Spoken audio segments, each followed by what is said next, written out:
NPS അല്ലെങ്കിൽ national pension scheme എന്താണെന്ന് നമുക്ക് ഏറെക്കുറെ അറിയാം. അതായത് ജനങ്ങൾക്ക് അവരുടെ റിട്ടയർമെന്റ് കാലത്ത് അല്ലെങ്കിൽ റിട്ടയർമെന്റ് ചെയ്യാൻ സാധ്യതയുള്ള ഒരു പ്രായം എത്തുന്ന സമയത്ത് ഒരു ഫണ്ട് പെൻഷനായിട്ട് കിട്ടുന്ന ഒരു പ്രോസസ്സിനെയാണ് നാഷണൽ പെൻഷൻ സ്കീം. ഇതൊരു കേന്ദ്ര സർക്കാർ പദ്ധതിയാണെന്ന് നമുക്ക് അറിയാം. എന്നാൽ എന്താണ് NPS വാത്സല്യ എന്ന് പറയുന്നത്?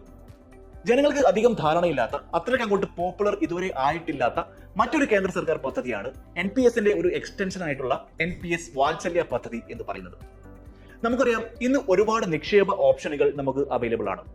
ചെറിയ ചെറിയ നിക്ഷേപ പദ്ധതികൾ മുതൽ വലിയ വലിയ ലാഭം നൽകുന്ന അല്ലെങ്കിൽ മികച്ച ലാഭം നേടുന്ന മ്യൂച്വൽ ഫണ്ടുകൾ വരെ ഇന്ന് അവൈലബിൾ ആണ്. ജനങ്ങൾക്ക് അതിനെക്കുറിച്ചുള്ള വ്യക്തമായ ധാരണയും ഉണ്ട്. എന്നാൽ അതിൽ പ്രായപൂർത്തിയാകാത്തവരുടെ 18 വയസ്സിൽ താഴെയുള്ള കുട്ടികളുടെ ആവശ്യങ്ങൾ നിറവേറ്റുന്ന, അവരുടെ സാമ്പത്തിക ഭദ്രത ഉറപ്പാക്കുന്ന എത്ര പദ്ധതികൾ ഇന്ന് നിലവിലുണ്ട്? വളരെ ചുരുക്കം മാത്രം, അല്ലെങ്കിൽ ഇല്ല എന്ന് തന്നെ പറയാം. NPS വാത്സല്യ അത്തരത്തിലുള്ള ഒരു പദ്ധതിയാണ്. 18 വയസ്സിൽ താഴെയുള്ള കുട്ടികളുടെ മാതാപിതാക്കൾക്ക് അവരുടെ കുട്ടികൾക്ക് വേണ്ടി തുടങ്ങാൻ പറ്റുന്ന ഒരു സാമ്പത്തിക പദ്ധതിയാണ്, അല്ലെങ്കിൽ ഒരു സാമ്പത്തിക ഭദ്രതാ പദ്ധതിയാണ് NPS വാത്സല്യ സ്കീം എന്ന് പറയുന്നത്. ഈ ഒരു സ്കീമിനെ കുറിച്ചാണ്, ഈ ഒരു കേന്ദ്ര സർക്കാർ പദ്ധതിയെ കുറിച്ചാണ് ഈ കോഴ്സിലൂടെ ഇന്ന് നമ്മൾ ഡിസ്കസ് ചെയ്യാൻ പോകുന്നത്. രാജ്യത്തെ ഇടത്തരക്കാരും സാധാരണക്കാരും ഏറെ പ്രതീക്ഷയോടെ കാത്തിരുന്ന, അല്ലെങ്കിൽ ഏറെ കാത്തിരുന്ന ഒരു ജനപ്രിയ പദ്ധതിയാണ് NPS വാത്സല്യ എന്ന് നമുക്ക് കൃത്യമായിട്ട് പറയാം. ഒട്ടേറെ സാമ്പത്തിക ഗുണഗണങ്ങൾ സാധ്യമാകുന്ന ഈ പദ്ധതി കേന്ദ്രമന്ത്രി നിർമ്മല സീതാരാമനാണ് അവതരിപ്പിച്ചത്. 2024-2025 കേന്ദ്ര ബഡ്ജറ്റിൽ കേന്ദ്ര ധനമന്ത്രി നിർമ്മല സീതാരാമൻ ജൂലൈ 23-നാണ് ഈ പദ്ധതി പ്രഖ്യാപിച്ചത്. All NPS Vatsalya generated competitive returns since its inception. For the government sector, NPS has on an average has given return of 9.5%. In the non-government sector, since inception, percent for equity, it is absolutely stunning number. അതിനുശേഷം September 18-ന് പ്രാബല്യത്തിൽ വന്ന ഈ പദ്ധതി കൂടുതൽ ആളുകൾക്ക് അറിയില്ല എന്നതാണ് ഏറ്റവും വലിയ യാഥാർത്ഥ്യം. ജനങ്ങൾക്ക് വളരെ അധികം ഉപകാരപ്പെടുന്ന, അല്ലെങ്കിൽ കുട്ടികളുടെ ഭാവി വളരെ സുരക്ഷിതമാക്കാൻ ആഗ്രഹിക്കുന്ന മാതാപിതാക്കൾക്ക് വളരെ ഉപകാരപ്പെടുന്ന ഈ ഒരു പദ്ധതി കൂടുതൽ ആളുകളിലേക്ക് എത്തിക്കുക എന്നത് കൂടി വളരെ പ്രധാനപ്പെട്ട ഒരു കാര്യമാണ്. എന്താണ് NPS വാത്സല്യ എന്ന് പറയുന്നത്? 18 വയസ്സിൽ താഴെയുള്ള കുട്ടികളുടെ മാതാപിതാക്കൾക്ക് അവരുടെ കുട്ടികൾക്ക് വേണ്ടി നിക്ഷേപിക്കാം, അവരുടെ കുട്ടികൾക്ക് വേണ്ടി അവരുടെ കുട്ടികൾക്ക് സാമ്പത്തിക ഭദ്രത നൽകുന്നതിനായിട്ട് നിക്ഷേപിക്കാൻ സാധിക്കും എന്നതാണ് ഈ പദ്ധതിയുടെ ഏറ്റവും വലിയ പ്രത്യേകത. അതും ദീർഘകാലത്തേക്ക്, കുട്ടികൾ വളർന്നു വലുതായി അവർക്ക് വലിയൊരു പ്രായം എത്തുന്നത് വരെ നമുക്ക് ഈ ഒരു പദ്ധതിയിലൂടെ പണം നിക്ഷേപിക്കുകയും അതിനുശേഷം അതിൽ നിന്നും നമുക്ക് റിട്ടേൺ ലഭിക്കുകയും ചെയ്യും എന്നത് ഏറ്റവും വലിയ ഒരു പ്രത്യേകത തന്നെയാണ്. ഒരു ഔട്ട്ലൈൻ ആയിട്ട് പറയുകയാണെങ്കിൽ, കുട്ടികൾ അവരുടെ ചെറിയ പ്രായത്തിൽ തന്നെ കുട്ടികൾക്കായി നമ്മൾ നിക്ഷേപിക്കുന്ന സമയത്ത് അവർ വളർന്നു വലുതായി അവർക്ക് ജോലി ചെയ്യാൻ പറ്റാത്ത ഒരു സാഹചര്യം, അല്ലെങ്കിൽ അത്തരത്തിലുള്ള ഒരു പ്രായത്തിൽ എത്തുന്ന സമയത്ത് വളരെ മികച്ച ഒരു റിട്ടേൺ കിട്ടുന്ന ഒരു പദ്ധതിയാണ് NPS വാത്സല്യ. നാഷണൽ പെൻഷൻ സ്കീം അല്ലെങ്കിൽ NPS എന്താണെന്ന് നമുക്കറിയാം. നമ്മൾ നിക്ഷേപിക്കുന്നത് വഴി നമുക്ക് വലിയൊരു റിട്ടേൺ അതിൽ നിന്ന് ലഭിക്കുന്നു. പക്ഷേ വാത്സല്യ സ്കീമിലേക്ക് വരുന്ന സമയത്ത് നമ്മൾ ചെറുപ്രായത്തിൽ തന്നെ നിക്ഷേപിക്കാൻ തുടങ്ങുന്നു. അതായത് കുട്ടികൾക്ക് വേണ്ടി ചെറിയ പ്രായത്തിൽ തന്നെ നിക്ഷേപിക്കാൻ തുടങ്ങി. അവർ 18 വയസ്സ് കഴിഞ്ഞു, 30 വയസ്സ് കഴിഞ്ഞു, 40 വയസ്സ് കഴിഞ്ഞു, അങ്ങനെ വയസ്സ് കൂടി വരുന്ന സമയത്ത് പോലും നമുക്ക് നിക്ഷേപിക്കാൻ പറ്റും. അങ്ങനെ നിക്ഷേപിക്കുമ്പോൾ നമുക്ക് ഇൻകം ഇല്ലാത്ത ഒരു സമയത്ത് നമുക്ക് മികച്ച റിട്ടേൺ കിട്ടും എന്ന് പറയുന്നത് ചെറിയ ഒരു കാര്യമല്ല. അതുപോലെ തന്നെ ജനങ്ങൾ വളരെ അധികം ഉപകാരപ്പെടുത്തേണ്ട ഒരു പദ്ധതിയാണ് NPS. അതുപോലെ തന്നെ പാരന്റ്സ്, രക്ഷിതാക്കൾ, മാതാപിതാക്കൾ തീർച്ചയായും അവരുടെ കുട്ടികളുടെ ഭാവി സുരക്ഷിതമാക്കാൻ ആഗ്രഹിക്കുന്നുണ്ടെങ്കിൽ വളരെ മികച്ച രീതിയിൽ യൂട്ടിലൈസ് ചെയ്യാൻ പറ്റുന്ന ഒരു പദ്ധതിയാണ് NPS വാത്സല്യ സ്കീം. NPS വാത്സല്യ പദ്ധതിയിലേക്ക് നിങ്ങൾക്ക് എൻറോൾ ചെയ്യണമെങ്കിൽ, അല്ലെങ്കിൽ ആ പദ്ധതിയിൽ നിങ്ങൾക്ക് ജോയിൻ ചെയ്യണമെങ്കിൽ എന്തൊക്കെ എലിജിബിലിറ്റിയാണ്, അല്ലെങ്കിൽ എന്തൊക്കെ യോഗ്യതാ മാനദണ്ഡങ്ങളാണ് നിങ്ങൾക്ക് ഉണ്ടായിരിക്കേണ്ടത്, അതുപോലെ തന്നെ എന്തൊക്കെ ഡോക്യുമെന്റ്സ് ആണ് ഇതിന് ആവശ്യമായിട്ടുള്ളത് എന്ന് നമുക്ക് ഈ ഒരു മൊഡ്യൂളിലൂടെ മനസ്സിലാക്കാം. NPS വാത്സല്യ പദ്ധതിയിലേക്ക് നിങ്ങൾക്ക് അപ്ലൈ ചെയ്യണമെങ്കിൽ നിങ്ങൾക്ക് 18 വയസ്സിൽ താഴെയുള്ള കുട്ടികൾ ഉണ്ടായിരിക്കണം. കാരണം നിങ്ങൾക്ക് നിങ്ങളുടെ പേരിൽ, ഒരു പാരന്റിന് അവരുടെ പേരിൽ ഇത് തുടങ്ങാൻ വേണ്ടി സാധ്യമല്ല. 18 വയസ്സുള്ള കുട്ടിയുടെ പാരന്റിന് ആ കുട്ടിയുടെ പേരിൽ മാത്രമേ NPS വാത്സല്യ സ്കീം ആരംഭിക്കാൻ സാധിക്കുകയുള്ളൂ. നിങ്ങൾ വൺസ് ഇത് ആരംഭിച്ചു കഴിഞ്ഞാൽ കുട്ടിയുടെ മാതാപിതാക്കൾക്ക് ഈ അക്കൗണ്ട് മാനേജ് ചെയ്യാൻ സാധിക്കുന്നു. 18 വയസ്സ് വരെയാണ് കുട്ടിയുടെ മാതാപിതാക്കൾക്ക് ഇത് മാനേജ് ചെയ്യാൻ പറ്റുക. 18 വയസ്സ് കുട്ടിക്ക് ആയി കഴിഞ്ഞാൽ ഈ കുട്ടിക്ക് വേണമെങ്കിൽ ഈ പണം പിൻവലിക്കുകയോ അല്ലെങ്കിൽ NPSലേക്ക് അത് ട്രാൻസ്ഫർ ചെയ്യുകയോ ചെയ്യാൻ സാധ്യമാണ്. അതുപോലെ തന്നെ ഈ പദ്ധതിയിലേക്ക് നിക്ഷേപിക്കുന്ന പണത്തിന്റെ ഗുണഭോക്താവ് ഈ കുട്ടി തന്നെ ആയിരിക്കും എന്ന കാര്യത്തിൽ ഉറപ്പുവരുത്തുന്നുമുണ്ട്. കൂടാതെ കുട്ടിയും കുട്ടിയുടെ മാതാപിതാക്കളും ഇന്ത്യൻ പൗരന്മാരായിരിക്കണം എന്നത് വളരെ പ്രധാനപ്പെട്ട ഒരു കാര്യമാണ്. ഇന്ത്യൻ പൗരത്വം ഇല്ലെങ്കിൽ NPS വാത്സല്യയിൽ അപ്ലൈ ചെയ്യാൻ സാധ്യമല്ല. കൂടാതെ കുട്ടിയുടെ മാതാപിതാക്കൾ അല്ലെങ്കിൽ കുട്ടിക്ക് വേണ്ടി ആരാണോ അപ്ലൈ ചെയ്തത് അവരുടെ KYC പൂർത്തീകരിക്കണം എന്നതും വളരെ ഇമ്പോർട്ടന്റ് ആയിട്ടുള്ള ഒരു കാര്യമാണ്. ഇനി എന്തൊക്കെ ഡോക്യുമെന്റ്സ് ആണ് ഇതിനായിട്ട് ആവശ്യമുള്ളത് എന്ന് നമുക്ക് നോക്കാം. ആദ്യം നമുക്ക് ആവശ്യമായിട്ടുള്ളത് ആർക്ക് വേണ്ടിയിട്ടാണോ അപ്ലൈ ചെയ്യുന്നത്, കുട്ടിയുടെ ഐഡന്റിറ്റി പ്രൂഫ് ചെയ്യുന്ന ഒരു രേഖയാണ്. ഇതിൽ ഡേറ്റ് ഓഫ് ബർത്ത് ഉണ്ടായിരിക്കണം എന്നുള്ളത് ഇമ്പോർട്ടന്റ് ആയിട്ടുള്ള ഒരു കാര്യമാണ്. കുട്ടിയുടെ ഡേറ്റ് ഓഫ് ബർത്ത് തെളിയിക്കുന്ന രേഖ അത് മെട്രിക്കുലേഷൻ സർട്ടിഫിക്കറ്റ് ആകാം, പാസ്പോർട്ട് ആകാം, ആധാർ കാർഡ് ആകാം, സെക്കൻഡറി സ്കൂൾ ലീവിംഗ് സർട്ടിഫിക്കറ്റ് ആകാം. അങ്ങനെ കുട്ടിയുടെ ഡേറ്റ് ഓഫ് ബർത്ത് സ്ഥിരീകരിക്കുന്ന ഒരു സർട്ടിഫിക്കറ്റ് വളരെ നിർബന്ധമായിട്ടുള്ള ഒരു കാര്യമാണ്. അതുപോലെ തന്നെ ഗാർഡിയന്റെ KYC, കുട്ടിയുടെ മാതാവോ പിതാവോ ആരാണോ അപ്ലൈ ചെയ്യുന്നത് അവരുടെ KYC ഡോക്യുമെന്റ്, അത് ആധാർ കാർഡ് ആകാം, ഡ്രൈവിംഗ് ലൈസൻസ് ആവാം, പാസ്പോർട്ട് ആകാം, വോട്ടർ ID കാർഡ് ആകാം, പാൻ കാർഡ് ആകാം. അങ്ങനെ കുട്ടിയുടെ മാതാപിതാക്കളുടെ അല്ലെങ്കിൽ കുട്ടിക്ക് വേണ്ടി ആരാണോ അപ്ലൈ ചെയ്യുന്നത് അവരുടെ ഒരു KYC ഡോക്യുമെന്റും വളരെ വളരെ അത്യാവശ്യമായിട്ടുള്ള ഒരു കാര്യമാണ്. ഗാർഡിയന്റെ permanent account number, PAN card നിർബന്ധമാണ്. അതല്ലെങ്കിൽ 114B നിയമപ്രകാരം ഫോം 60 ഡിക്ലറേഷനും ആവശ്യമാണ്. ഒന്നുകിൽ പാൻ കാർഡ് അല്ലെങ്കിൽ ഫോം 60 ഡിക്ലറേഷൻ. ഗാർഡിയൻ ഒരു ഓവർസീസ് സിറ്റിസൺ ഓഫ് ഇന്ത്യ ആണെങ്കിൽ, അതായത് OCI, അതല്ലെങ്കിൽ ഒരു NRI ആണെങ്കിൽ, നോൺ റെസിഡൻഷ്യൽ ഇന്ത്യൻ ആണെങ്കിൽ മൈനറിന്റെ NRE അല്ലെങ്കിൽ NRO ബാങ്ക് അക്കൗണ്ട് നിർബന്ധമാണ്. ഇത് ഒറ്റയ്ക്കുള്ള അക്കൗണ്ട് ആയാലോ ജോയിന്റ് അക്കൗണ്ട് ആയാലോ യാതൊരു കുഴപ്പമില്ല. നിങ്ങൾ ആധാർ കാർഡ് വെച്ചാണ് രജിസ്റ്റർ ചെയ്യുന്നതെങ്കിൽ കുട്ടിയുടെ ഡേറ്റ് ഓഫ് ബർത്ത് തെളിയിക്കുന്ന ഒരു രേഖ ആവശ്യമാണ്. അതുപോലെ ഗാർഡിയന്റെ സിഗ്നേച്ചർ, കയ്യൊപ്പ് ആവശ്യമാണ്. അതുപോലെ തന്നെ പാസ്പോർട്ടിന്റെ സ്കാൻഡ് കോപ്പി, നിങ്ങൾ NRI അപ്ലിക്കന്റ് ആണെങ്കിൽ, നിങ്ങൾ നോൺ റെസിഡൻഷ്യൽ ഇന്ത്യൻ അപ്ലിക്കന്റ് ആണെങ്കിൽ പാസ്പോർട്ടിന്റെ സ്കാൻഡ് കോപ്പിയും ആവശ്യമാണ്. അതുപോലെ തന്നെ നിങ്ങളൊരു OCI ആണെങ്കിൽ നിങ്ങളുടെ വിദേശത്തെ അഡ്രസ് പ്രൂഫും ആവശ്യമാണ്. അതുപോലെ തന്നെ NRI OCI ആപ്ലിക്കൻസിന് ബാങ്കിന്റെ ഒരു പ്രൂഫും ആവശ്യമാണ്, അതായത് അക്കൗണ്ടിന്റെ ഒരു പ്രൂഫും ആവശ്യമാണ്. അത് പാസ്ബുക്കിന്റെ കോപ്പി ആകാം. നമുക്കറിയാം NPS വാത്സല്യയിലേക്ക് നമ്മൾ നിക്ഷേപിക്കുന്ന പണം പോകുന്നത് നിരവധി ഫണ്ടുകളിലേക്കാണ്. നിരവധി ഫണ്ടുകളിലേക്ക് ഈ പണം പോവുകയും അത് ഇരട്ടിച്ച് അല്ലെങ്കിൽ അത് ഡെവലപ്പ് ചെയ്ത് ആ പണം നമുക്ക് തിരികെ കിട്ടുകയും ചെയ്യുന്ന ഒരു പ്രോസസ്സാണ് ഇത്. ഏതൊക്കെ ഫണ്ടുകളിലേക്കാണ് ഇത് പോകുന്നത് എന്ന് നമുക്ക് മനസ്സിലാക്കാം. ഇവിടെ നിങ്ങൾക്ക് ഞാൻ ഒരു ടേബിൾ കാണിച്ചു തരാൻ പോവുകയാണ്. ഇവിടെ ഈ ടേബിളിൽ നിങ്ങൾക്ക് കാണാൻ വേണ്ടി സാധിക്കും selection of pension funds and investment choices. ഏതൊക്കെ പെൻഷൻ ഫണ്ടുകളാണ് നമുക്ക് സെലക്ട് ചെയ്യാൻ പറ്റുന്നത്, അതുപോലെ ഏതൊക്കെ നിക്ഷേപ ഓപ്ഷനുകൾ അല്ലെങ്കിൽ ചോയ്സുകളാണ് നമുക്കുള്ളത് എന്ന് നമുക്ക് പരിശോധിക്കാം. പെൻഷൻ ഫണ്ടുകൾ ഇവിടെ ലിസ്റ്റ് ചെയ്തതായിട്ട് നമുക്ക് കാണാം. ഇവിടെ 11 പെൻഷൻ ഫണ്ടുകൾ ഉണ്ട്. ഒന്ന് Aditya Birla Sun Life pension management limited, DSP pension fund managers private limited, ICICI Prudential Pension Funds Management Co. Limited, LIC Pension Fund Limited, SBI Pension Funds Private Limited, UTI Retirement Solutions Limited, Axis Pension Fund Management Limited, HDFC Pension Management Co. Limited, Kotak Mahindra Pension Fund Limited, Max Life Pension Fund Management Limited, Tata Pension Management Private Limited. ഇതിൽ ഒരു fund നമ്മൾ select ചെയ്യണം എന്നുള്ളത് വളരെ പ്രധാനപ്പെട്ട ഒരു കാര്യമാണ്, വളരെ മാൻഡേറ്ററി ആയിട്ടുള്ള ഒരു കാര്യമാണ്. മറ്റു ഫണ്ടുകൾ, ഇതിന് പുറത്തുള്ള ഈ 11 ഫണ്ടുകൾക്ക് പുറത്തുള്ള മറ്റു ഫണ്ടുകൾ നമുക്ക് സെലക്ട് ചെയ്യാൻ ഇവിടെ ഓപ്ഷൻ ഇല്ല. അങ്ങനെ നമുക്ക് ഇവിടെ സാധ്യമല്ല. ഇതിൽ ഒരു ഫണ്ട് നമ്മൾ ക്ലിക്ക് ചെയ്യേണ്ടത് വളരെ ഇമ്പോർട്ടന്റ് ആയിട്ടുള്ള ഒരു കാര്യമാണ്. ഇനി നമുക്ക് ഇൻവെസ്റ്റ്മെന്റ് ചോയ്സുകൾ എങ്ങനെയാണ് എന്ന് നോക്കാം. ടേബിളിലേക്ക് തിരിച്ചു പോകാം. ഇവിടെ ഇൻവെസ്റ്റ്മെന്റ് ചോയ്സ് എന്ന് പറയുന്ന ഒരു ഓപ്ഷൻ നമുക്ക് കാണാൻ വേണ്ടി സാധിക്കും. ഇവിടെ ആക്റ്റീവ് ചോയ്സും ഓട്ടോ ചോയ്സും എന്ന 2 ഓപ്ഷൻ ഇവിടെ ഉണ്ട്. ആക്റ്റീവ് ചോയ്സിൽ E up to 75%, അതായത് ഇക്വിറ്റി, C up to 100%, അതായത് corporate bonds, G up to 100%, അതായത് government sectors, A up to 5%, അതായത് ആൾട്ടർനേറ്റീവ് അസറ്റ്സ്. നമ്മൾ 100 രൂപയാണ് നിക്ഷേപിക്കുന്നത് എന്നിരിക്കട്ടെ. നിങ്ങൾ 100 രൂപ ഇക്വിറ്റിയിലേക്ക് നിക്ഷേപിക്കുകയാണെങ്കിൽ നിങ്ങൾക്ക് 100 രൂപ പൂർണ്ണമായിട്ടും ഇക്വിറ്റിയിലേക്ക് നിക്ഷേപിക്കാൻ സാധ്യമല്ല. കാരണം 75% മാത്രമേ നമുക്ക് ഇക്വിറ്റിയിലേക്ക് പോകാൻ പറ്റൂ. അതിൽ 75 രൂപ ഇക്വിറ്റിയിലേക്കും ബാക്കി വരുന്ന എമൗണ്ട് നിങ്ങൾക്ക് കോർപ്പറേറ്റ് ബോണ്ടുകളിലേക്കോ ഗവൺമെന്റ് സെക്ടറുകളിലേക്കോ ആൾട്ടർനേറ്റീവ് അസറ്റ്സിലേക്കോ മാറ്റി നിക്ഷേപിക്കാൻ സാധ്യമാണ്. അതായത് 75 രൂപ നമ്മൾ ഇക്വിറ്റിയിൽ നിക്ഷേപിക്കുമ്പോൾ 10 രൂപ കോർപ്പറേറ്റ് ബോണ്ടിലേക്കും 10 രൂപ ഗവൺമെന്റ് സെക്ടറിലേക്കും 5 രൂപ ആൾട്ടർനേറ്റീവ് അസറ്റ്സിലേക്കും നമുക്ക് നിക്ഷേപിക്കാൻ വേണ്ടി സാധ്യമാണ്. അതുപോലെ കോർപ്പറേറ്റ് ബോണ്ട്സിലേക്കാണ് നിങ്ങൾ നിക്ഷേപിക്കുന്നതെങ്കിൽ നിങ്ങൾക്ക് 100% അതിലേക്ക് നിക്ഷേപിക്കാൻ സാധ്യമാണ്. അതുപോലെ ഗവൺമെന്റ് സെക്ടറിലേക്ക് നിക്ഷേപിക്കുന്ന സമയത്തും 100% അതിലേക്ക് നിക്ഷേപിക്കാൻ സാധ്യമാണ്. 5% മാത്രമേ നമുക്ക് ആൾട്ടർനേറ്റീവ് അസറ്റ്സിലേക്ക് നിക്ഷേപിക്കാൻ പറ്റൂ. NPS അലോക്കേഷൻ ഏതൊക്കെ അസറ്റ്സിലേക്ക് നടത്തണം എന്നത് നിങ്ങൾക്ക് ചൂസ് ചെയ്യാൻ വേണ്ടി സാധിക്കും. നിങ്ങളുടെ ഇൻവെസ്റ്റ്മെന്റ് ഗോളിന് കണക്കായിട്ട് നിങ്ങൾക്ക് ഏറ്റവും ചൂസബിൾ ആയിട്ടുള്ള അല്ലെങ്കിൽ നിങ്ങൾക്ക് ഏറ്റവും സ്യൂട്ടബിൾ ആയിട്ടുള്ള ഒരു അസറ്റിലേക്ക് നിങ്ങൾക്ക് നിക്ഷേപിക്കാനുള്ള ഒരു ഓപ്ഷൻ ആക്റ്റീവ് ചോയ്സിൽ അവൈലബിൾ ആണ്. കൂടാതെ നിങ്ങൾ റിട്ടയർമെന്റിനോട് അടുക്കുന്ന സമയത്ത് നിങ്ങളുടെ NPS പോർട്ട്ഫോളിയോയുടെ വിഹിതം സ്വയമേവ കുറയുകയും നിങ്ങളുടെ പോർട്ട്ഫോളിയോയുടെ ചാഞ്ചാട്ടം തടയുന്നതിന് സഹായിക്കുന്നതിനായിട്ട് ഡെറ്റ് നിക്ഷേപങ്ങളുടെ അനുപാതം വർദ്ധിപ്പിക്കുകയും ചെയ്യുന്നു. ഇനി ഓട്ടോ ചോയ്സ് എന്ന് പറയുന്ന ഓപ്ഷനെ കുറിച്ച് നമുക്ക് മനസ്സിലാക്കാം. എന്താണ് ഓട്ടോ ചോയ്സ് എന്ന് പറയുന്നത്?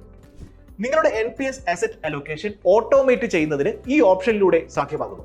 നിങ്ങൾക്ക് പ്രായമാവുകയോ റിട്ടയർമെന്റിനോട് അടുക്കുകയോ ചെയ്യുന്ന സമയത്ത് മൊത്തത്തിലുള്ള പോർട്ട്ഫോളിയോയുടെ അപകട സാധ്യത കുറയ്ക്കുന്നതിനായിട്ട് നിങ്ങളുടെ ശ്രദ്ധ ഈ അസറ്റ് സംരക്ഷിക്കണം എന്ന കാര്യത്തിലായിരിക്കണം എന്ന തത്വത്തിൽ ഉറച്ചു നിന്നുകൊണ്ടാണ് ഓട്ടോ ചോയ്സ് പ്രവർത്തിക്കുന്നത്.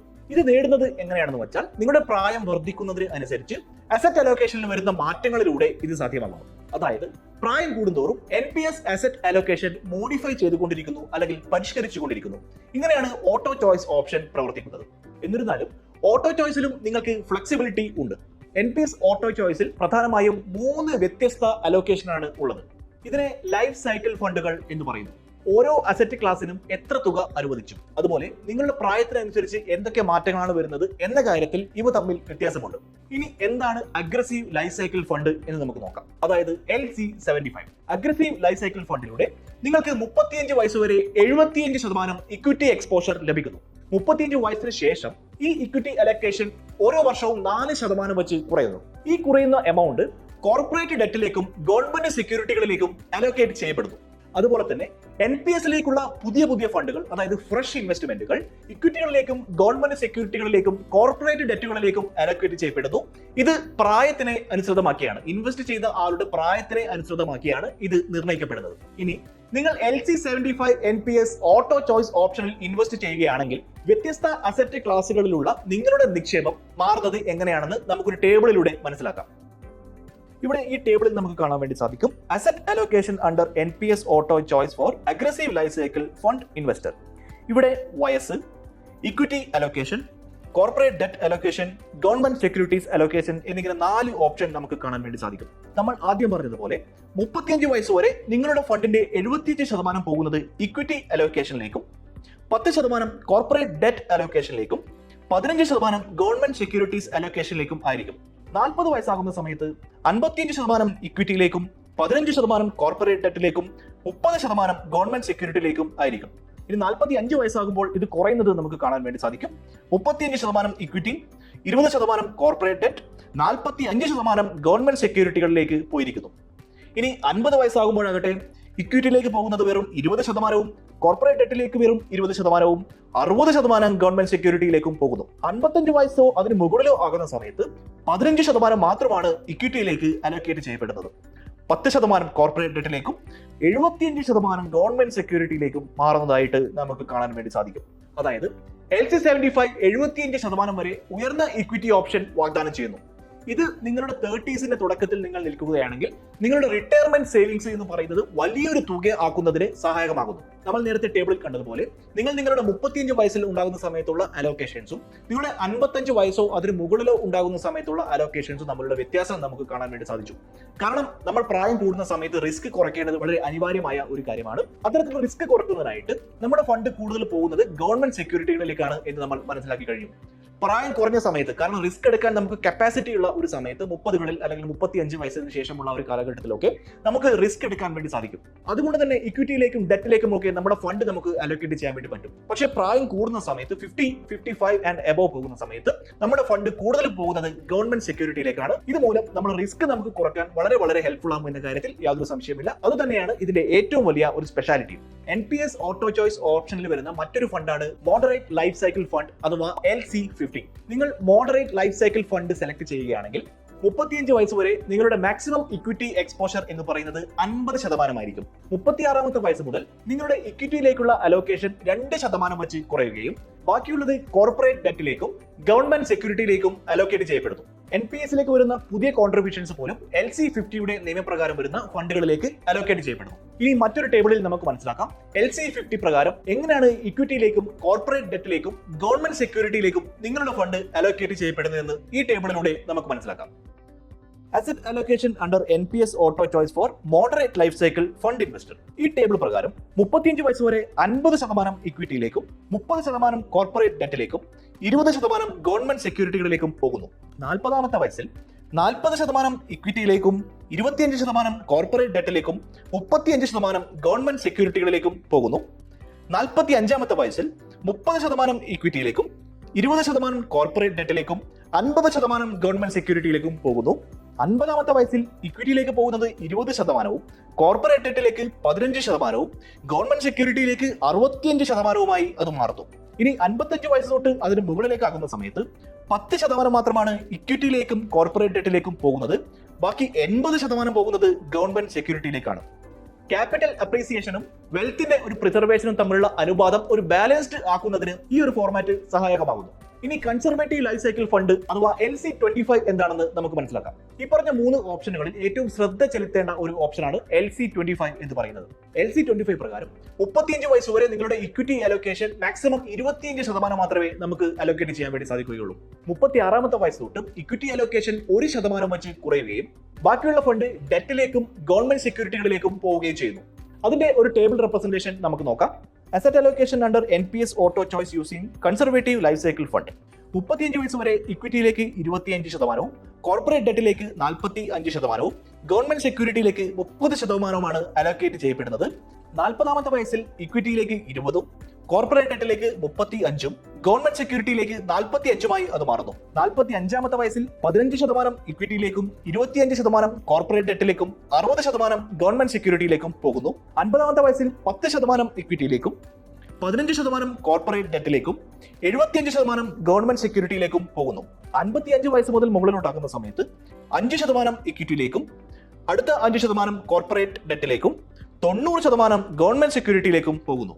ഇക്വിറ്റികളിലേക്കുള്ള NPS പോർട്ട്ഫോളിയോ വിഹിതം പരിമിതപ്പെടുത്തുന്നതിലൂടെ കൺസർവേറ്റീവ് ലൈഫ് സൈക്കിൾ ഫണ്ട് സമ്പത്ത് സംരക്ഷിക്കുന്നതിൽ ശ്രദ്ധ കേന്ദ്രീകരിക്കുകയും ഹ്രസ്വകാലത്തേക്കുള്ള പോർട്ട്ഫോളിയോകളുടെ ഒരു ചാഞ്ചാട്ടം പരിമിതപ്പെടുത്തുകയും ചെയ്യുന്നു.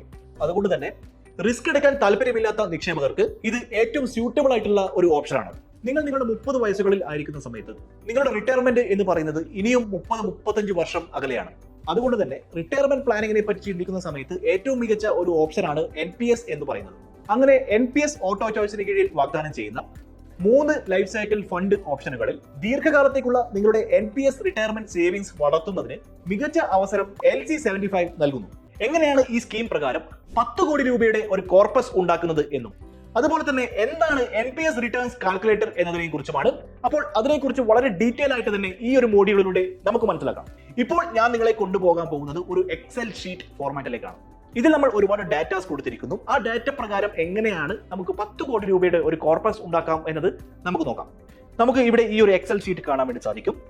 ഫസ്റ്റ് കോളത്തിൽ വർഷം, അതായത് ഇയർ, അതിനുശേഷം ഇൻവെസ്റ്റ്മെന്റ് എമൗണ്ട്, ഇൻവെസ്റ്റ് ചെയ്യുന്ന തുക, ഇൻട്രസ്റ്റ് പലിശ നിരക്ക്, കോമ്പൗണ്ടിങ് ഫ്രീക്വൻസി, അതുപോലെ തന്നെ ഇയേഴ്സ് ലെഫ്റ്റ് ടു ഇൻവെസ്റ്റ് ചെയ്യാൻ ബാക്കിയുള്ള വർഷങ്ങൾ, ഫൈനൽ എമൗണ്ട്. അങ്ങനെ 6 കോളങ്ങളായിട്ടുള്ള ഒരു ഷീറ്റ് നമുക്ക് ഇവിടെ കാണാൻ വേണ്ടി സാധിക്കും. ഇവിടെ കൊടുത്തിരിക്കുന്ന ഡേറ്റാസും നമുക്ക് കാണാൻ വേണ്ടി സാധിക്കും. നമുക്ക് ആദ്യത്തെ ഇയേഴ്സ് ഇൻവെസ്റ്റഡ് എന്ന് പറയുന്ന കോളത്തിൽ 60 വർഷമാണ് എഴുതിയിരിക്കുന്നത്. 60 വർഷത്തേക്കാണ് നമ്മൾ ഇൻവെസ്റ്റ് ചെയ്യുന്നത്. ഒരു വർഷം 10,000 രൂപ നമ്മൾ ഇൻവെസ്റ്റ് ചെയ്യുന്നു എന്നിരിക്കട്ടെ. 12.86% ഇൻട്രസ്റ്റ് റേറ്റിൽ, അതുപോലെ തന്നെ കോമ്പൗണ്ടിങ് ഫ്രീക്വൻസി നമ്മൾ 1 കൊടുത്തിരിക്കുന്നത്. ഇൻവെസ്റ്റ്മെന്റ് 60 വർഷത്തേക്ക് ഒരു വർഷം 10,000 രൂപ വെച്ച് 60,000 രൂപയായിരിക്കും വരുന്നത്. അപ്പോൾ ഇവിടെ ഫൈനൽ എമൗണ്ട് 10% ഇൻട്രസ്റ്റ് റേറ്റിൽ 11,286 രൂപയായിട്ട് ഒരു ഫൈനൽ എമൗണ്ട് ആയിട്ട് വരുന്നു. അതുപോലെ തന്നെ ഇയേഴ്സ് ലെഫ്റ്റ് ടു ഇൻവെസ്റ്റ് അല്ലെങ്കിൽ ഇയേഴ്സ് ഇൻവെസ്റ്റഡ് എന്ന് പറയുന്ന ഈ ഒരു കോളത്തിൽ ഓരോ വർഷവും കുറഞ്ഞു വരുന്നതായിട്ട് നമുക്ക് കാണാം. 60, 59, 58, 57 അങ്ങനെ 60 മുതൽ ആദ്യ വർഷം വരെയുള്ള ഇൻവെസ്റ്റ്മെന്റ് ഡീറ്റെയിൽസ് നമുക്ക് കാണാൻ വേണ്ടി സാധിക്കും. അതുപോലെ തന്നെ കോമ്പൗണ്ടിങ് ഫ്രീക്വൻസി എന്ന് പറയുന്നത് സെയിം ആയിരിക്കും, അത് 1 തന്നെ ആയിരിക്കും. ഇത് പ്രകാരം ഫൈനൽ എമൗണ്ട് കാൽക്കുലേറ്റ് ചെയ്യുന്നതിനായിട്ട് നിങ്ങൾക്ക് ഈ കാണുന്ന ഫോർമുല ഉപയോഗിക്കാം. ഇൻട്രസ്റ്റ് റേറ്റ് എന്ന് പറയുന്നത് 12.86% ആയിരിക്കും.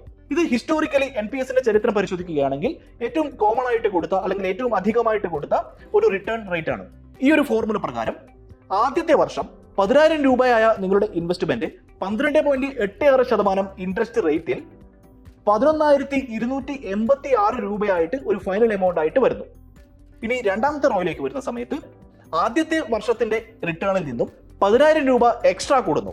അതായത് നിങ്ങളുടെ രണ്ടാമത്തെ വർഷത്തെ എമൗണ്ട് എന്ന് പറയുന്നത് 24,023.38 രൂപയായിരിക്കും. ഈ ഒരു പാറ്റേൺ കണ്ടിന്യൂ ചെയ്യുന്ന സമയത്ത് മൂന്നാമത്തെ വർഷം നിങ്ങളുടെ ഇൻവെസ്റ്റ്മെന്റ് എമൗണ്ട് എന്ന് പറയുന്നത് 34,023 രൂപയായിരിക്കും. അത് ഫൈനൽ എമൗണ്ട് ആയി മാറുന്നത് 38,398 രൂപയായിരിക്കും. ഇത് 10 വർഷമാകുന്ന സമയത്ത് നിങ്ങളുടെ ടോട്ടൽ ഇൻവെസ്റ്റ്മെന്റ് 1,82,950 രൂപയായി മാറുകയും ഫൈനൽ എമൗണ്ട് എന്ന് പറയുന്നത് 2,06,478 രൂപയും ആയി മാറുന്നു. ഇനി 18ാമത്തെ വർഷം നിങ്ങൾ നോക്കുകയാണെങ്കിൽ ഇൻവെസ്റ്റ്മെന്റ് എമൗണ്ട് എന്ന് പറയുന്നത് 6,80,485 ഉയരുകയും ഫൈനൽ എമൗണ്ട് എന്ന് പറയുന്നത് 6,86,736 രൂപയായി മാറുകയും ചെയ്യുന്നു. 18ാമത്തെ വർഷത്തിൽ നിങ്ങളുടെ NPS വാത്സല്യ അക്കൗണ്ട് NPSലേക്ക് മാറുന്നു, അതായത് ടിയർ 1 അക്കൗണ്ടായി മാറുന്നു. ഈ സമയത്ത് നിങ്ങൾക്ക് ഭാഗികമായി പണം പിൻവലിക്കുന്ന ഓപ്ഷൻ തിരഞ്ഞെടുക്കാം. അതായത് നിങ്ങളുടെ ഇൻവെസ്റ്റ്മെന്റ് 2.5 ലക്ഷം രൂപയ്ക്ക് മുകളിലാവുന്ന സമയത്ത് നിങ്ങൾക്ക് കോർപ്പസിന്റെ 20% പിൻവലിക്കാം. 80% നിങ്ങളുടെ വിരമിക്കൽ സമ്പാദ്യത്തിലേക്ക് അല്ലെങ്കിൽ റിട്ടയർമെന്റ് ഫണ്ടിലേക്ക് നൽകപ്പെടുന്നു. ഇനി നിങ്ങൾ ഒന്നും പിൻവലിക്കാൻ ആഗ്രഹിക്കുന്നില്ല, നിങ്ങൾ NPS വാത്സല്യയിൽ നിന്നും വിഡ്രോ ചെയ്യാൻ ആഗ്രഹിക്കുന്നില്ല, പകരം നിങ്ങൾ NPS Tier 1 പ്രകാരം തന്നെ മുമ്പോട്ട് പോകാൻ ആഗ്രഹിക്കുകയാണെങ്കിൽ അപ്രകാരം നിങ്ങൾ പ്രതിവർഷം 10,000 രൂപ നിങ്ങൾ നിക്ഷേപിക്കുമ്പോൾ 60ാമത്തെ വർഷം നിങ്ങളുടെ ടോട്ടൽ ഇൻവെസ്റ്റ്മെന്റ് എന്ന് പറയുന്നത് 9,79,33,708 രൂപയായിരിക്കും. അത് ഫൈനൽ എമൗണ്ട് ആയി വരുന്നത് 11,05,27,983 രൂപ ആയിരിക്കും. ഇത് ക്ലിയർ ആയിട്ട് കാണിക്കുന്നത് എന്താണെന്ന് വെച്ചാൽ പ്രതിവർഷം നിങ്ങളുടെ 10,000 രൂപ ഇൻവെസ്റ്റ്മെന്റ് എങ്ങനെയാണ് 11 കോടിയായി മാറുന്നത് എന്നാണ്. ഇനി അതല്ല നിങ്ങൾ പ്രതിവർഷം 9,000 രൂപയാണ് നിക്ഷേപിക്കുന്നതെങ്കിൽ ഫൈനൽ എമൗണ്ട് എന്ന് പറയുന്നത് 10.91 കോടി രൂപയായിരിക്കും. ഇനി 8,000 രൂപയാണ് നിങ്ങൾ നിക്ഷേപിക്കുന്നതെങ്കിൽ ഇത് 10.76 കോടി രൂപയായിരിക്കും. 7,000 രൂപ നിക്ഷേപത്തിന് ഇത് 10.62 കോടി രൂപയായിരിക്കും. ഓഫ്ലൈനായിട്ടും ഓൺലൈനായിട്ടും എങ്ങനെയാണ് NPS വാത്സല്യയിലേക്ക് നമ്മൾ അപ്ലൈ ചെയ്യേണ്ടത്? ആദ്യം നമുക്ക് ഓഫ്ലൈൻ പ്രോസസ്സിനെ കുറിച്ച് സംസാരിക്കാം. NPS വാത്സല്യയുടെ വെബ്സൈറ്റിൽ ചെന്ന് കഴിഞ്ഞാൽ നമുക്ക് ഓഫ്ലൈൻ ആയിട്ട് അപ്ലൈ ചെയ്യുന്നതിനുള്ള ഫോം ലഭിക്കുന്നതാണ്. ഈ ഫോം ഡൗൺലോഡ് ചെയ്ത് ഇത് നമുക്ക് പേന കൊണ്ട് പൂരിപ്പിച്ച ശേഷം POP അതായത് പോയിന്റ് ഓഫ് പ്രസൻസ് എന്ന് പറയുന്ന ഒരു രജിസ്റ്റേർഡ് എൻറ്റിറ്റിയിലേക്ക് നമുക്കിത് കൊടുക്കാവുന്നതാണ്. എന്താണ് POP എന്ന് പറയുന്നത്? Pension fund regulatory and development authority ആണ് POPയെ നിയമിക്കുന്നത്. പെൻഷൻ ഫണ്ടുകൾ, പ്രധാനപ്പെട്ട ബാങ്കുകൾ, പോസ്റ്റ് ഓഫീസുകൾ ഇതെല്ലാം POPയിൽ ഉൾപ്പെടുന്നു. ഈ പൂരിപ്പിച്ച ഫോമുകൾ നിങ്ങൾക്ക് ബാങ്കുകളിലോ പോസ്റ്റ് ഓഫീസുകളിലോ കൊടുക്കാവുന്നതാണ്. അതിലൂടെ നിങ്ങൾക്ക് NPS വാത്സല്യ സ്കീമിൽ ജോയിൻ ചെയ്യാവുന്നതാണ്. ഇനി എങ്ങനെയാണ് നമ്മൾ ഓഫ്ലൈൻ ആയിട്ട് ഇത് പൂരിപ്പിക്കേണ്ടത് എന്നതിനെ കുറിച്ച് നമുക്ക് വിശദമായിട്ട് മനസ്സിലാക്കാം. ഓഫ്ലൈൻ ആപ്ലിക്കേഷൻ എങ്ങനെയാണെന്ന് നമുക്ക് നോക്കാം. NPS വാത്സല്യയുടെ വെബ്സൈറ്റിൽ പോകുന്ന സമയത്ത് നമുക്ക് ഓഫ്ലൈൻ ആപ്ലിക്കേഷൻ ഫോം ലഭിക്കും. ആപ്ലിക്കേഷൻ ഫോം നമ്മൾ ഡൗൺലോഡ് ചെയ്ത് നമുക്ക് പ്രിന്റ് ഔട്ട് എടുത്തതിന് ശേഷം ഇവിടെ നമുക്ക് കാണാൻ വേണ്ടി സാധിക്കും നാഷണൽ പെൻഷൻ സിസ്റ്റം NPS വാത്സല്യ മൈനർ സബ്സ്ക്രൈബേഴ്സ് രജിസ്ട്രേഷൻ ഫോം. ഈ ഒരു ആപ്ലിക്കേഷൻ ഫോമാണ് നമ്മൾ ഫില്ല് ചെയ്യാൻ വേണ്ടി പോകുന്നത്. ഇവിടെ മൈനർ സബ്സ്ക്രൈബർ ഡീറ്റെയിൽ എന്ന് പറഞ്ഞിട്ട് ഒരു ഫോം നമ്മൾ ഫില്ല് ചെയ്യേണ്ടതായിട്ടുണ്ട്. ഇവിടെയാണ് പ്രധാനപ്പെട്ട നമ്മുടെ മൈനറിന്റെ ആരുടെ പേരിലാണോ അപ്ലൈ ചെയ്യാൻ പോകുന്നത് ആ മൈനറിന്റെ ഡീറ്റെയിൽ ഇവിടെയാണ് ആഡ് ചെയ്യേണ്ടത്. അത് കഴിഞ്ഞ് വരുന്നത് minor bank account details. Bank അക്കൗണ്ടിന്റെ എല്ലാ ഡീറ്റെയിൽസും ഇവിടെ ആഡ് ചെയ്യണം. Bank account number, bank name, IFSC code തുടങ്ങിയ ഡീറ്റെയിൽസ് ഇവിടെ ആഡ് ചെയ്യേണ്ടതായിട്ടുണ്ട്. മൈനറിന്റെ ബാങ്ക് അക്കൗണ്ട് നമ്പർ ഏതാണോ ആ അക്കൗണ്ട് നമ്പർ അവിടെ ആഡ് ചെയ്യുക. അതുപോലെ ബാങ്കിന്റെ പേര് ഏതാണോ, ഏത് ബാങ്കിലാണോ അക്കൗണ്ട് നമ്പർ ഉള്ളത് അത് ആഡ് ചെയ്യുക, IFSC കോഡും. അടുത്ത സെക്ഷൻ എന്ന് പറയുന്നത് selection of pension funds and investment choice ആണ്. ഏത് പെൻഷൻ ഫണ്ടാണ് നമ്മൾ സെലക്ട് ചെയ്യേണ്ടത് അത് ടിക്ക് ചെയ്യുക. പിന്നെ വരുന്നത് ഇൻവെസ്റ്റ്മെന്റ് ചോയ്സ് ആണ്. അതും നമുക്ക് ഇഷ്ടമുള്ളത് ടിക്ക് ചെയ്യണം. ആക്റ്റീവ് ചോയ്സ് ഉണ്ട്, ഓട്ടോ ചോയ്സും ഉണ്ട്. പിന്നെ വരുന്നത് ഗാർഡിയൻസ് ഡീറ്റെയിൽസ് ആണ്. ആരാണോ ഗാർഡിയൻ അല്ലെങ്കിൽ പാരന്റ് അവരുടെ ഡീറ്റെയിൽസ് ആണ് നമ്മൾ ആഡ് ചെയ്യേണ്ടത്. CKYC ഐഡന്റിഫയർ, അതുപോലെ RI കോഡ്, ഗാർഡിയൻസ് നെയിം, അതുപോലെ തന്നെ അതുമായി ബന്ധപ്പെട്ട മറ്റു കാര്യങ്ങളും നമ്മൾ ഇവിടെ ആഡ് ചെയ്യേണ്ടതായിട്ടുണ്ട്. ഒരു ഫോട്ടോയും നമ്മൾ പതിപ്പിക്കേണ്ടതായിട്ടുണ്ട്. Proof of identity and address എന്ന് പറയുന്നതാണ് അടുത്ത സെക്ഷൻ. നമ്മൾ ഐഡന്റിറ്റി പ്രൂഫ്, അഡ്രസ്സ് തെളിയിക്കുന്ന ഐഡന്റിറ്റി പ്രൂഫ് നമ്മൾ ഏതാണോ സബ്മിറ്റ് ചെയ്യുന്നത് അത് ടിക്ക് ചെയ്യേണ്ടതായിട്ടുണ്ട്. ഇവിടെ passport, driving licence, voter ID card, NRE, GA, job card, national popular register, proof of possession of Aadhaar, POP certificate ഇതിൽ ഏതാണോ നിങ്ങൾ ആഡ് ചെയ്യുന്നത് അത് ടിക്ക് ചെയ്യുക. പിന്നീട് കറണ്ട് അഡ്രസ് ഡീറ്റെയിൽസ് ആണ് നമ്മൾ ആഡ് ചെയ്യേണ്ടത്. ഇപ്പോൾ താമസിക്കുന്ന വീടിന്റെ അല്ലെങ്കിൽ ഇപ്പോൾ താമസിക്കുന്ന പാർപ്പിടത്തിന്റെ വിലാസം, അതുപോലെ contact details, mobile number, telephone number, email ID. കൂടാതെ FATCA എന്ന് പറയുന്ന ഒരു സെക്ഷൻ ഉണ്ട്, foreign account tax compliance act and CRS declaration. ഇത് ഇന്ത്യക്ക് പുറത്ത് താമസിക്കുന്ന ഇന്ത്യൻ പൗരന്മാരായിട്ടുള്ള ആപ്ലിക്കൻസിന് വേണ്ടിയിട്ടുള്ള ഒരു ഫോമാണ്. ഇതിൽ നിങ്ങൾക്ക് കാണാൻ വേണ്ടി സാധിക്കും I am a tax resident of India and not resident of any other country. അത് അങ്ങനെയാണെങ്കിൽ അത് ക്ലിക്ക് ചെയ്യുക, അല്ലെങ്കിൽ അത് ക്ലിക്ക് ചെയ്യുക. നിങ്ങൾ അമേരിക്കയിൽ താമസിക്കുന്ന, യുണൈറ്റഡ് സ്റ്റേറ്റ്സിൽ താമസിക്കുന്ന ആളാണെങ്കിൽ ടിക്ക് ചെയ്യുക, അല്ലെങ്കിൽ അല്ല എന്ന് ടിക്ക് ചെയ്യുക. പിന്നീട് വരുന്നത് ഡിക്ലറേഷൻ ഫോർമാറ്റ് ആണ്. ഇവിടെ ഡിക്ലറേഷൻ ഫോർമാറ്റ് കൃത്യമായി വായിച്ചു നോക്കി അതിനുശേഷം ഡേറ്റും സ്ഥലവും നിങ്ങൾ ആഡ് ചെയ്യേണ്ടതായിട്ടുണ്ട്. കൂടാതെ നിങ്ങളുടെ ഒപ്പ്, കയ്യൊപ്പ് അല്ലെങ്കിൽ തമ്പ് ഇംപ്രഷൻ നിങ്ങൾ ആഡ് ചെയ്യണം. അടുത്തത് to be filled by the POP ആണ് നിങ്ങളല്ല ചെയ്യേണ്ടത്. ബാങ്കിലാണോ പോസ്റ്റ് ഓഫീസിലാണോ എവിടെയാണോ നിങ്ങൾ കൊടുക്കുന്നത് അവിടെയുള്ള ഓഫീസേഴ്സ് ആണ് ചെയ്യേണ്ടത്. പിന്നീട് വരുന്നത് annexures to the minor subscribers registration form. Annexure 1 if characters of the name exceeds than the space provided. സബ്സ്ക്രൈബറിന്റെ first name, middle name, last name, ഗാർഡിയന്റെ first name, middle name, last name ഇത് add ചെയ്യേണ്ടതായിട്ടുണ്ട്. പിന്നീട് വരുന്നത് instruction for filling the minor subscribers registration form ആണ്. എന്തൊക്കെയാണ് ആവശ്യമായിട്ടുള്ളത്, PRAN card and kit, അതുമായി ബന്ധപ്പെട്ട വിവരങ്ങൾ ഇവിടെ കാണാൻ വേണ്ടി സാധിക്കും.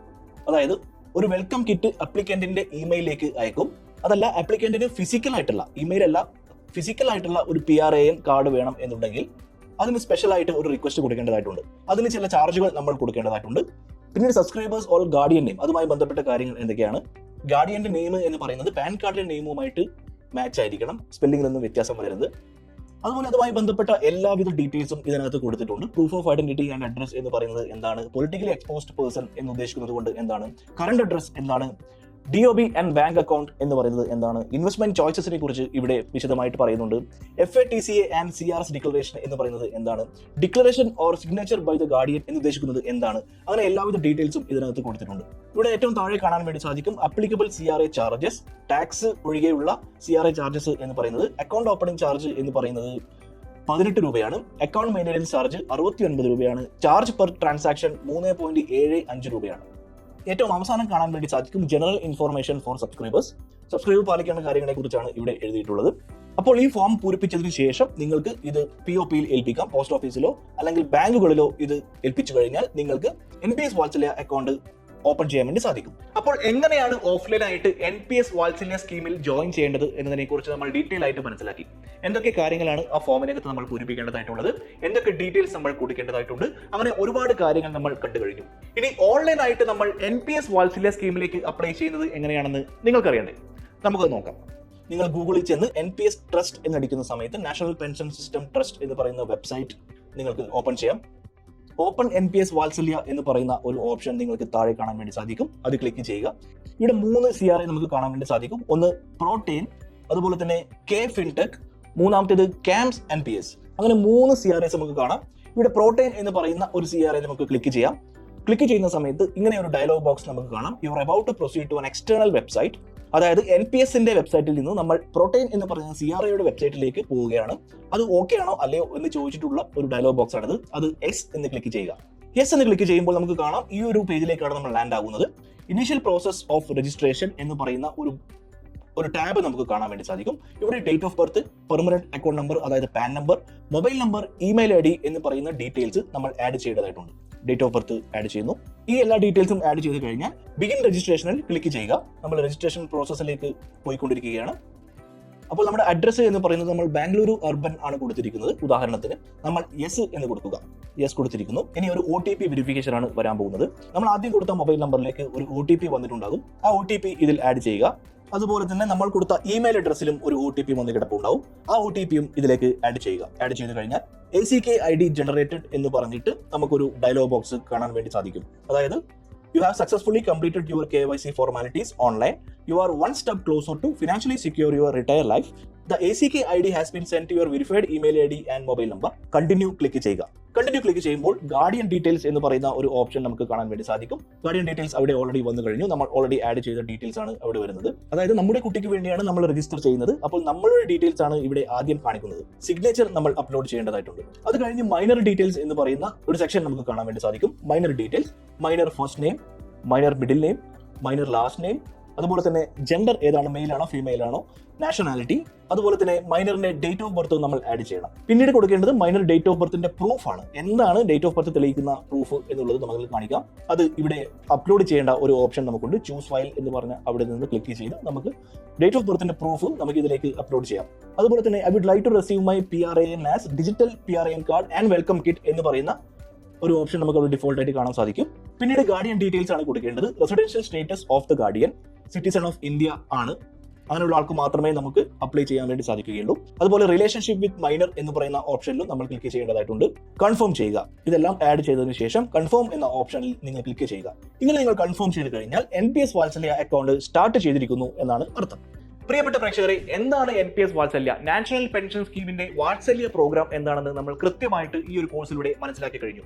മാതാപിതാക്കൾക്ക് അവരുടെ കുട്ടികളുടെ ഭാവി സാമ്പത്തികമായി സുരക്ഷിതപ്പെടുത്തുക എന്ന ഉദ്ദേശത്തോടു കൂടി കേന്ദ്ര സർക്കാർ ആരംഭിച്ച ഒരു പദ്ധതിയാണ് NPS വാത്സല്യ എന്ന് പറയുന്നത്. ഈ വർഷമാണ് ഈ പദ്ധതി ആരംഭിച്ചത്. നിരവധി ആളുകളിലേക്ക് ഈ പദ്ധതിയുടെ ഉദ്ദേശ ലക്ഷ്യങ്ങൾ എത്തുന്നതേയുള്ളൂ. ഈ ഒരു കോഴ്സ് അത്തരത്തിൽ ജനങ്ങളിലേക്ക് ഈ ഒരു പദ്ധതിയെ കുറിച്ച് അറിയിക്കാനും ഈ ഒരു പദ്ധതിയുടെ ഗുണഗണങ്ങൾ അവർക്ക് ഉപയോഗപ്പെടുത്താനും കൂടാതെ ആളുകൾ എന്തൊക്കെ കാര്യങ്ങളാണ് ഈ പദ്ധതിയിലേക്ക് വരുമ്പോൾ ശ്രദ്ധിക്കേണ്ടത് എന്നതിനെ കുറിച്ച് അവരെ അവബോധരാക്കാനുമാണ് ഇന്ന് ഈ ഒരു കോഴ്സിലൂടെ ഞങ്ങൾ ഉദ്ദേശിക്കുന്നത്. നിങ്ങൾക്ക് തീർച്ചയായും ഈ ഒരു കോഴ്സിലൂടെ NPS വാത്സല്യ പദ്ധതി എന്താണെന്ന് കൃത്യമായിട്ട് മനസ്സിലാക്കും എന്നുള്ള കാര്യത്തിൽ എനിക്ക് യാതൊരു സംശയവുമില്ല.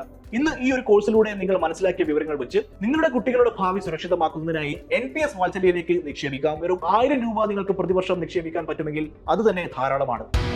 ബോസ് വാല, ബി ദ ബോസ്.